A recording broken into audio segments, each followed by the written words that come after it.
ആത്മാക്കൾ എവിടെയാണ് പോവുക എന്നതാണ്. അതിനു മുമ്പ് നമ്മൾ മനസ്സിലാക്കേണ്ട രണ്ട് കാര്യങ്ങളുണ്ട്. തനതുവിധി എന്താണ്, പൊതുവിധി എന്താണ്? തനതുവിധി എന്ന് പറഞ്ഞാൽ മരിക്കുമ്പോൾ തന്നെ ആത്മാവ് ജീവിത കാലഘട്ടത്തിൽ ചെയ്ത കർമ്മങ്ങളുടെ അടിസ്ഥാനത്തിൽ, നമ്മൾ ചെയ്ത നന്മപ്രവൃത്തിയുടെ അടിസ്ഥാനത്തിൽ ഈശോയെ വിധിക്കപ്പെടുകയാണ്. ഇതാണ് തനതുവിധി എന്ന് പറയുന്നത്. പൊതുവിധിയാകട്ടെ അന്ത്യദിനത്തിൽ നടക്കുന്ന വിധിയാണ്. അതായത് ശരീരത്തിന്റെ ഉയർപ്പ് സംഭവിക്കുന്നത് ഈശോയുടെ വരവോട് കൂടിയിട്ടാണ്. അന്നാണ് പൊതുവിധി സംഭവിക്കുക. അപ്പൊ ദൈവത്തിന് തെറ്റുപറ്റാത്തത് കൊണ്ടും ദൈവം മാറ്റമില്ലാത്തതായതുകൊണ്ടും അവരെടുക്കുന്ന തീരുമാനങ്ങളൊന്നും തന്നെ മാറില്ലാത്തത് കൊണ്ടും തനതുവിധിയിൽ ഏത് തീരുമാനമാണോ ദൈവം എടുത്തത് ആ തീരുമാനം തന്നെയായിരിക്കും പൊതുവിധിയിൽ സംഭവിക്കുക. എന്ന് വെച്ചാൽ തനതുവിധിയിൽ ഒരു ആത്മാവ് നരകത്തിൽ പ്രവേശിക്കുകയാണെങ്കിൽ പൊതുവിധിയിലും ആത്മാവ് നരകത്തിൽ തന്നെയായിരിക്കും. ഇതാണ് രണ്ട് വിധികൾ, തനതുവിധി, പൊതുവിധി.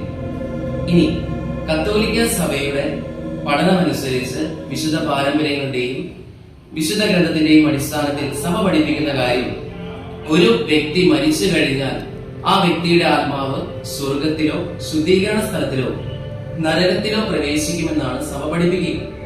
അപ്പോൾ ഏറ്റവും ശുദ്ധമായിട്ടുള്ള ആത്മാവാണെങ്കിൽ അത് സ്വർഗത്തിൽ പ്രവേശിക്കും.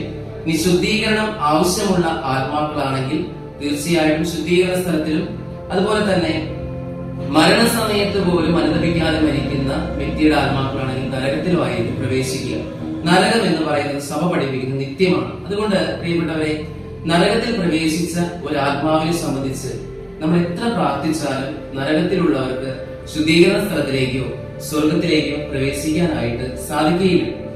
അതുപോലെ തന്നെ ശുദ്ധീകരണ സ്ഥലത്തിൽ പ്രവേശിച്ച ഒരു ആത്മാവാണെങ്കിൽ ആ വ്യക്തികൾക്ക് വേണ്ടി നമ്മൾ വിശുദ്ധ ബലി അർപ്പിച്ച് പ്രാർത്ഥിക്കുകയാണെങ്കിൽ തീർച്ചയായിട്ടും ആ വ്യക്തിയുടെ ആത്മാക്കൾ തീർച്ചയായിട്ടും സ്വർഗത്തിലേക്ക് പ്രവേശിക്കും. ഇതാണ് മരിച്ചു കഴിഞ്ഞാൽ ഒരു വ്യക്തിയുടെ ആത്മാവിന് സംഭവിക്കുന്ന കാര്യങ്ങൾ. ആ വ്യക്തിയുടെ ആത്മാവ് ജീവിത കർമ്മങ്ങളുടെ അടിസ്ഥാനത്തിൽ സ്വർഗത്തിലോ നരകത്തിലോ ശുദ്ധീകരണ സ്ഥലത്തിലോ പ്രവേശിക്കുമെന്നുള്ളതാണ്. നമുക്ക് ചിന്തിക്കാം, ഈ ഒരു മരണത്തെ കുറിച്ച് ചിന്തിക്കുന്ന ഈ ഒരു കാലഘട്ടത്തിൽ നമ്മുടെ ആത്മാക്കൾ എവിടെയായിരിക്കും പ്രവേശിക്കുക? ഇനിയുള്ള ജീവിതത്തിൽ നമുക്ക് എങ്ങനെ ജീവിക്കാനായിട്ട് സാധിക്കും? കുറെ അനുതാപത്തോടുകൂടെ വിശുദ്ധമായിട്ടൊരു ജീവിതം നയിച്ച് ദൈവത്തെ മഹത്വപ്പെടുത്തി ജീവിക്കാനായിട്ട് നമുക്ക് സാധിക്കട്ടെ. ആമേൻ.